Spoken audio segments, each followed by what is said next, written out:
Welcome to Digimon. Hello and welcome to Digimon, and welcome to another deck profile. If you are liking our content, please make sure to like, subscribe and ding that notification bell so you are not missing out on any of the latest content. My name is Dan and today we'll be looking at my list for Yellow Armour backs. Jumping straight in, we run Yellow Armour from BT16. This egg has a beautiful little inheritable that when we attack, we can trash the top or bottom of our security. On its own, it's not amazing, but when we get into our Magnemon X's, it allows us to proc his protection effect really easily, and it just gives a few other options to triggering things, as you will see later throughout the deck.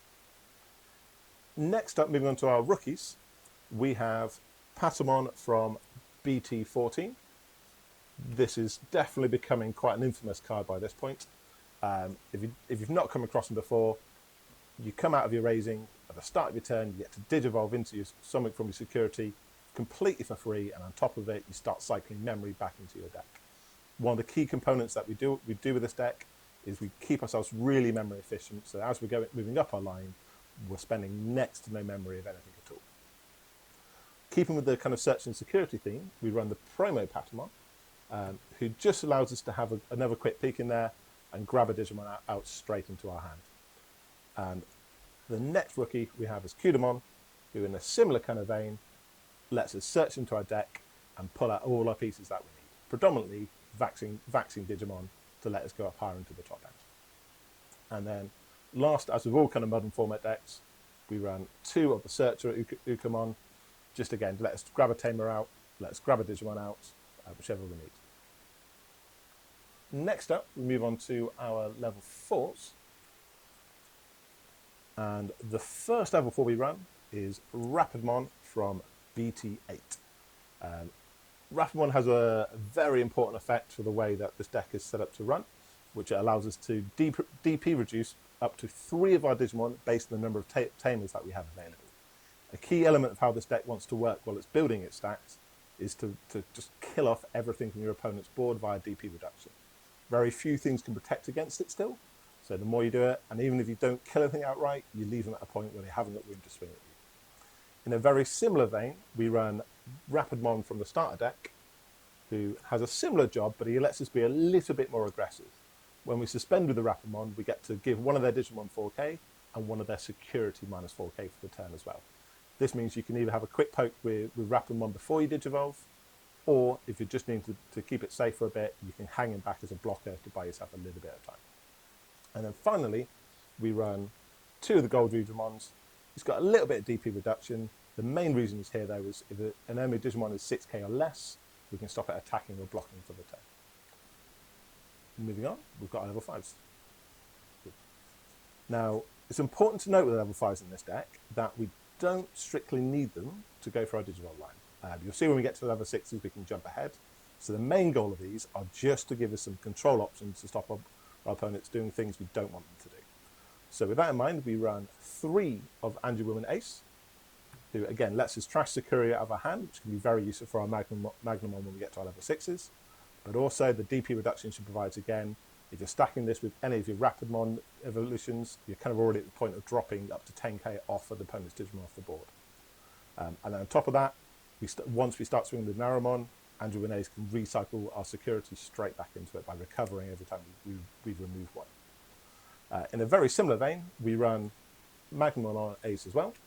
His main job is that he again does some DP reduction, but in addition, he just gives us a flat recovery while we play him out. So if you just need to reinforce security a little bit more, just hard play him if you need to. You can Digivolve him if you want to, but if your opponent swings at you, you make the life even worse by giving yourself a recovery, and on top of that, the up to minus 6k before we stack any of our other DP effects on top. Then we get onto the top end of itself. And again, the top end of this deck almost needs no introduction. We have Magnemon X Antibody. If you've not seen what this card has done yet, in short, he becomes invincible pretty quickly. Our deck is built around removing the security and adding it back to itself, which allows us to proc that Digivolving effect pretty much as many times as we want to. The downside with Magnemon is he's quite slow. He's most of the time only doing one check, and is a 15k body, but if your opponent can get over that, they can beat it over the top. Sorry, he's 12k, but he gets to 15k very quickly with his effect. So to go alongside that one, give us a little bit more speed, we take massive advantage of the fact that we are both vaccine and yellow. So we also run 3 Rapidmon X antibody, and this one can go straight on top of our Rapidmons at level 4. We also suspend our opponent's board, giving it a further minus 4k DP. So based on all our effects we've got in play already, there's very few things that will survive your board clearance before you start plugging away at their security. So finally, we run one last Digimon on our deck, which is with Shine Grey Ruin Mode. His main job is every now and again you need to go just a little bit bigger, either because your opponent has a blocker in play that can stop you swinging, or they're as big as we are and we can't get past them for whatever reason. He allows to come in, gives you another minus 5k across your opponent's side of the board, and then on top of that, once you've swung, you get to delete it again, or if they do beat you, it's going to cost them just as much to do it. Moving on next, we have our tamers. First of all, we run one of just TK from BT1. 2 simple jobs. He sets our memory to 3, which is really, really valuable in this deck. But also, he lets us check our security for when we want to bring out our Patamons. He lets us bring or set up our security for some of our option cards that you'll see in a moment. He's just very good to give us 2 options. We do only run him at 1 because the other tamers you'll see provide quite a lot of value as well, and we're a little bit tight on space at this point. Once he's on the board, he doesn't do anything other than setting memory, so it's hard to justify having more, but it is an area he can twig you if you remove it. Speaking of TKs though, we run 3 more of the BT16 TK, and again, this is to let us cycle our security through as we need to. We can take it off the top, we can put any vaccine that we want to back into security. Every time we take a card out there with this, we get to trigger our Magnemon effect when we need to. And if you've got Anti-Woman in play, you can trigger recovery on top of that if your security is low enough. A slight tweak, which may be a bit of a surprise, but will make sense when we get to our options, is we also run TK and Kari. The reason for this has got 2 principal things. What I found with playing with Magnemon is when you start dropping behind, it's really hard to pick up pace and get back in front. So TK's effect to let us, when we're lower security than our opponents, gain a flat 2 memory. If you've got one of your memory setters at board, you're starting every turn at 5. And once you start seeing how this deck can build up from very, very little memory, having 5 memory will let you pretty much make any play that you need to. On top of that, when we swing, it's another 1k DP, which doesn't sound like a lot, but if you're swinging out Rapidmon and tapping and giving -4 to something, suddenly if you've got 1 or 2 of these out, that's -5, -6k, and it just tops over this little bits where you can't quite kill them. Cool. So the slightly more left field tamer we run in the deck is Yellow Armour. She may look at about having a black tamer in the middle of a yellow deck, but the reason she's there is we run 6 Digimon with X antibody that she's able to mind link underneath. By doing that, she gives us Alliance and Reboot, which the scary thing about Magnemon is that he swings at you once. If you Alliance with him, he then gets even more DP and +1 check. He then unsuspends from his Digivolving effect and swings again, but then he's normally kind of left out on his own waiting for another trigger. By leaving Shoryuken underneath, giving it Reboot, you can get yourself 2 checks out of Magna X every turn if you want to. Similarly under Rapid X, allowing you to just have the extra DP to hit your security without worrying about killing yourself, whether it's only 11k to start off with. Again, 2 checks, popping on top of a Rapidmon, you can kind of bring it out of nowhere really, really fast. Finally, we move on to our options.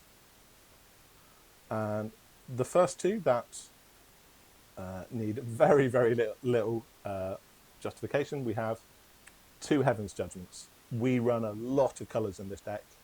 Magnemon on his own lets us activate this 4 times up to 24 DP across the board. If you've got your Urukamons out or you've got Vidramons out, you can take that slightly higher.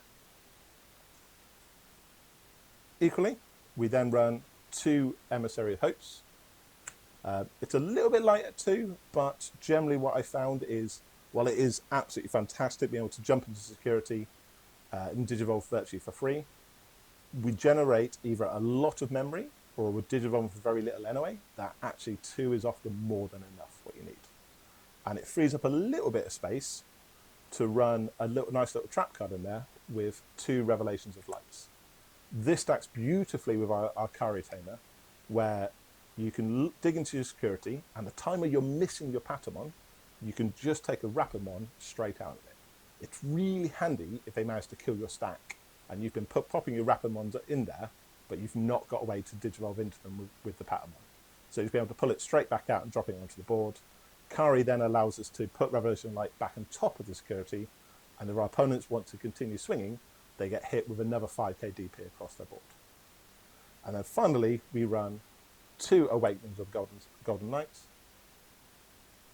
which allow us to take our Magnemon X and Digivolve on top of our Rapidmon for free. So again, we can bypass the need to have a level 5 on board and go straight into it. There's the deck profile. If you've got any thoughts, please drop them in the comments below and I'll do my best to get around to them. If not, Josh will absolutely pick it up.